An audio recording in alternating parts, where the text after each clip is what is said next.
सूरज अपनी लाख कोशिशों के बाद भी ईशा जी को नहीं बचा पाएगा। पर क्या ईशा जी सच में सूरज को हमेशा के लिए छोड़कर चली जाएंगी?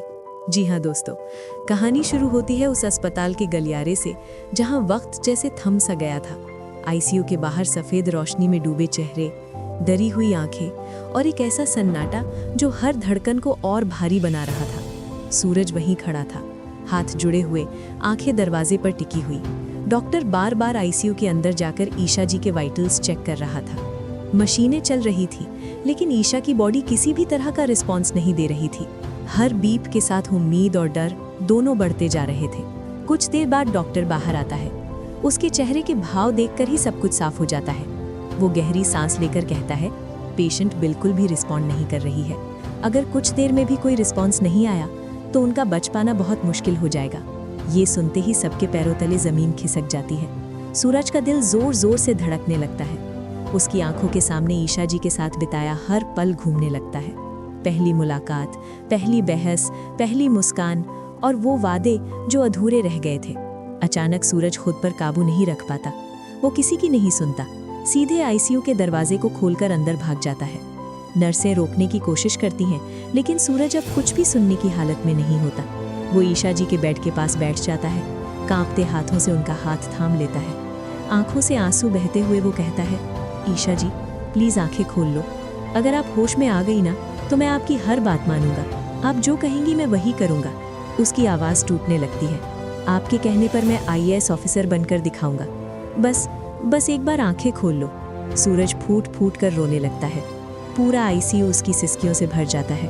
तभी अचानक मॉनिटर पर एक हल्की सी हलचल दिखाई देती है। डॉक्टर चौंक कर स्क्रीन की तरफ देखता है। ईशा जी की उंगली थोड़ी सी हिलती है।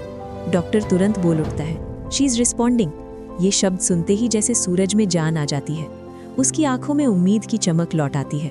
धीरे धीरे, बहुत धीरे धीरे ईशा जी की आंखें खुलने लगती हैं।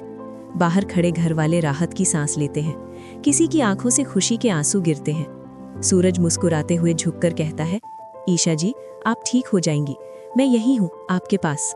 लेकिन अगले ही पल जो होता है वो किसी ने सपने में भी नहीं सोचा था। जैसे ही ईशा जी की नज़र सूरज के चेहरे पर पड़ती है, उनकी आंखों में अचानक खौफ भर जाता है। उनकी सांसें तेज हो जाती हैं, सीने का उतार चढ़ाव बढ़ने लगता है। दिल की धड़कन अचानक बेकाबू हो जाती है। ईशा जी का चेहरा पीला पड़ जाता है। उनकी उंगलियां सूरज की पकड़ ढीली कर देती है और हाथ धीरे से छूट जाता है। अचानक मॉनिटर पर एक तेज, डरावनी आवाज गूंज उठती है, बीप बीप बीप। नर्सें और डॉक्टर भागते हुए अंदर आते हैं। डॉक्टर जोर से चिल्लाता है, वी आर लूजिंग हर। सूरज सन्न रह जाता है। वो कांपती आवाज में चिल्लाता है, ईशा जी प्लीज मुझे अकेला मत छोड़िए। लेकिन कोई जवाब नहीं मिलता। कुछ ही सेकंड्स में मॉनिटर पर सीधी लाइन खिंच जाती है। डॉक्टर ईशा जी की तरफ देखता है और फिर धीरे से कहता है, I am sorry, we couldn't save her. ये शब्द सुनते ही सूरज का पूरा वजूद टूट जाता है। उसके कानों में बस एक ही आवाज गूंजती रहती है, वी कुडंट सेव हर। वो वहीं जमीन पर बैठ जाता है, आंखें सूनी, दिल खाली। बाहर घर वाले रो रो कर टूट जाते हैं। पूरा अस्पताल मातम में डूब जाता है। लेकिन कहानी यहीं खत्म नहीं होती। सबसे बड़ा सवाल अब भी जिंदा है। क्या ईशा जी सच में सूरज का चेहरा देखकर डर गई थी, या फिर उनके दिल में कोई ऐसा राज था जो सामने आते ही उनकी सांसें थम गई? और क्या सूरज कभी जान पाएगा कि उस आखिरी पल ईशा जी की आंखों में डर क्यों था? आपको क्या लगता है, क्या ये सिर्फ एक हादसा था या इसके पीछे कोई खौफनाक साजिश छुपी है? कमेंट करके जरूर बताइए।